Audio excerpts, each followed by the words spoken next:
دین خیر خواہی کا نام ہے. قرآن کی خیر خواہی یہ ہے کہ قرآن کا نظام نافذ کرو، اور رسول اللہ کی خیر خواہی یہ ہے کہ حضور کی عزت پر پیرا دو، رسول اللہ کی ختم نبوت پر پیرا دو، اور اللہ رب العالمین پر ایمان کا تقاضا یہ ہے کہ مندر نہ بناؤ، مسجدیں بناؤ. ہاں مندر نہ بناؤ. ہاں وہ ہندوؤں کے ترانے وہ کیسے پڑھ رہے ہیں، مودی دور میں بنے گا مندر اسلام آباد، ایسے نہیں ہوگا. ہاں مودی دور میں انشاءاللہ لال قلعے پر پرچم لہرائے گا اسلام کا،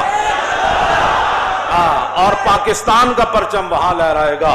وہاں محمد عربی کے غلام جا کر مودی دی لٹ نو پکڑ کے کہن گے اور پانی ٹھنڈا ٹھار اور کہندا تینوں مسلمانوں دا سپاہ سالار اور غوطے دو دیواں کے چار. کیا نہیں اور کوئی غزنوی کارگاہ حیات میں